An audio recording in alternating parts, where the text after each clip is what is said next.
हो जाएगा। हमारी लड़ाई कोई ब्राह्मण से नहीं है, हमारी लड़ाई किसी ठाकुर से नहीं है, हमारी लड़ाई किसी छत्री से नहीं है, हमारी लड़ाई जुल्म और अत्याचार से है। और जुल्म अत्याचारी किसी जाति का नहीं होता, किसी धर्म का नहीं होता। जो अत्याचारी होता है उसकी जात अत्याचारी होती है। इस देश में 4 जातियां हैं, एक अच्छा आदमी, एक बुरा आदमी, एक सुखी आदमी, एक दुखी आदमी। लेकिन हम लोग जातियों में बटे हैं, ये देश टूट जाएगा। मैं कहना चाहता हूं आरएसएस के लोगों से, यदि आपने जुल्म बंद नहीं करवाया, कभी आरएसएस ने दलितों के लिए आंदोलन शुरू नहीं किया, कभी दलितों की सिफारिश नहीं की, कभी अत्याचार की सिफारिश नहीं की, लोग मुसलमान होते जा रहे हैं। बाबा साहब अम्बेडकर का यहाँ के आरएसएस के लोगों को बहुत ऋणी होना चाहिए। काश बाबा साहब डॉक्टर अम्बेडकर मुसलमान हो जाते, करोड़ों लोगों के मस्तिष्क मक्का मदीने चले जाते।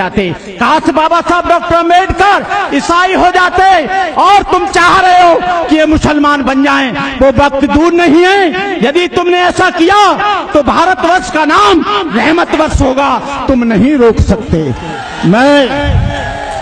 मैं उन लोगों को मुबारकबाद देना चाहता हूं। भीम आर्मी का मैंने स्टेटमेंट देखा, हमारी नेता ने बुलाया और जिसको हम वोट देते हैं, बूथ पर जाकर लड़ते और मरते हैं, उनको कभी भी बीजेपी ने ये नहीं कहा कि हमारे आरएसएस से कोई संबंध नहीं है। एक भीम सेना बनी, भीम आर्मी बनी, पूरे देश में कोहराम मच गया।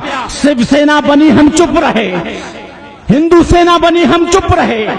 टाइगर सेना बनी, हम चुप रहे। माता सेना बनी, हम चुप रहे। और बजरंग दल बना, हम चुप रहे। लेकिन एक भीम आर्मी क्या बन गई? तुम्हारी चूल्हे हिल गई। ये भीम आर्मी को, इस भीम आर्मी अब नहीं रुकेगी। भीम आर्मी का बच्चा बच्चा बलिदान देगा। अभी तो हम चुप हैं। क्या होगा? हर सड़क, हर मोहल्ले पर, हर दरवाजे पर ये यहाँ का चक्का जाम होगा।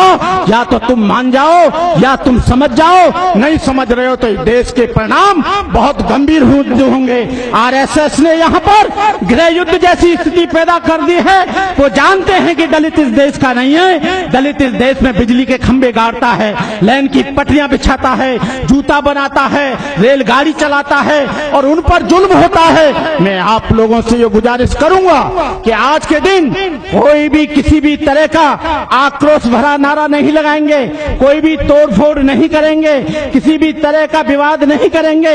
हम एक बार और इंतजार करते हैं कि हमारी मोदी क्या सुनते हैं, योगी को क्या रिपोर्ट भेजते हैं। हम लोग आतंकवादी नहीं हैं, हम नक्सलायत नहीं हैं, इस देश की विचारधारा से जुड़े हुए लोग हैं। तुम भारतीय संविधान का पालन नहीं करते हो, लेकिन दलित समाज 100% भारतीय संविधान और कानून का पालन करता है।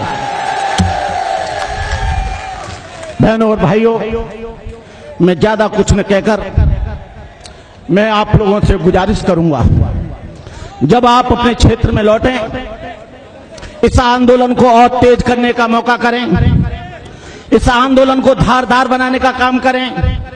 हर जिले, हर तहसील में करें, हर ब्लॉक में करें, चाहे वो 50-50, 100-100 टेने के रूप में जाएं। इस देश की व्यवस्था को चरमरा जाएगी।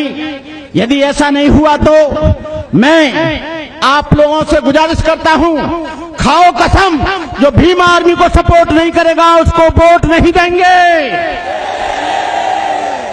चाहे वो कोई भी पार्टी क्यों ना हो। जो हमारा सहयोग करेगा हम उसको वोट देंगे, जो हमारे बच्चों की रक्षा करेगा उसको वोट देंगे। बहुत हो गया, रखो तुम पार्टियां अपने पास, हमारा सामाजिक आंदोलन चलेगा।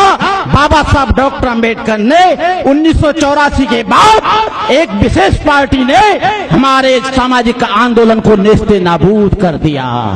इसलिए मैं कहना चाहूंगा, आने वाले समय में मैं किसी का नाम नहीं लेना चाहता। आप सोचो, समझो, जानो, पहचानो कौन दुश्मन है, कौन मित्र है। इन्हीं शब्दों के साथ मैं अपनी बात समाप्त करते हुए, जब तक है ये चांद सितारे, जब तक है धरती अंबर, भारत ऋणी रहेगा उसका, अमर रहेगा अम्बेडकर। जय भीम, जय भारत।